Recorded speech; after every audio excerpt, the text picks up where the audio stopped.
16 নম্বর ঘটনা, রাসূলুল্লাহ সাল্লাল্লাহু আলাইহি ওয়াসাল্লাম ইন্তেকালের পরে কিছু কাফের, কিছু আপনার মহিলারা, মুনাফিক মহিলারা সাথে নিয়ে রাসূলের পরিণতি, যারা রাসূলের দুশমন, তাদের পরিণতি কি হলো রাসূলের ইন্তেকালের পরে? তারা রাসূলের ইন্তেকালে খুশি হয়ে মেহেদি অঙ্কন করে মেহেদি লাগালেন হাতে। বুঝলেন এই কথা? কিছু মুনাফিক মহিলা তারা আনন্দ করতেছিল, এটা আপনার সহ্য করতে পারলেন না।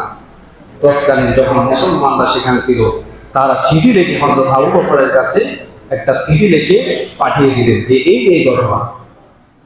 তখন আবু বকর রাদিয়াল্লাহু তাআলা বিজলির মতো তার রাগগুলো কি বলে রাসূলের ইন্তেকালের পরে তার মেহেদি দেয়, আনন্দ করে, এটা সহ্য করা যায় না।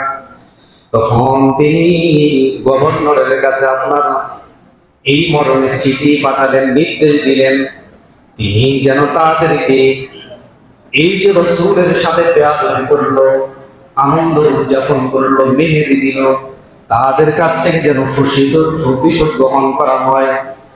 তারপর গভর্নর হযরত আবু বকরের অর্ডার পেয়ে ওই সমস্ত নারীদেরকে একসাথ করলেন, করে তাদের হাত গুলাকে যেখানে মেহেদি লাগিয়েছিল ওই হাত সবগুলাকে তিনি তরবারি দিয়ে কেটে ফেললেন। আল্লাহু আকবার। সাথে রাসূল বর্তমানেও যারা রাসূলের বিরুদ্ধে কথা বলে তাদের একটাই শাস্তি, তাদের হত্যা করে ফেলা, ঠিক কি না? মান বাদদালা দীনান ফাকতুলু। আল্লাহ রাসূল বলেন যে দ্বীনকে পরিবর্তন করবে, দ্বীন নিয়ে তামাশা করবে, তাকে হত্যা করো, কতল করো, তার কোনো ক্ষমা নাই। বাংলাদেশে একটা জিনিস দেখা যায়, ইদানিং দোষ করে রাসূলের নামে বিভিন্ন অপবাদ দেয়, আবার ইসলাম নিয়ে কটূক্তি করে, করার পরে লাইভে এসে ফেসবুকে এসে বলে আমি ভুল করেছি। এই ভুলের কোনো ক্ষমা নাই। কিসের ভুল? ইসলাম নিয়ে তামাশা করলো, ক্ষমা নাই। হযরত আবু বকর তো সেদিন পারতেন তাদেরকে ক্ষমা করে দিতে, পারতেন কিনা?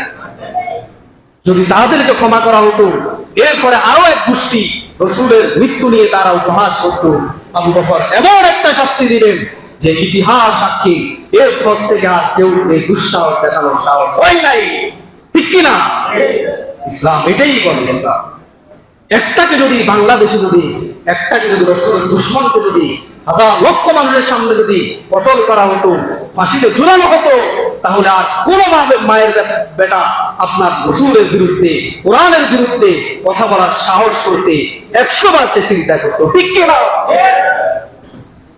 ইসলামের আইন যদি মানেন তাহলে সহজ, আর না মানলে যুগে যুগে এইভাবে করে যতবার ইসলামের উপর আঘাত আসবেই, যদি শাস্তি না দেওয়া হয় এটা চলতেই থাকবে, ঠিক কিনা?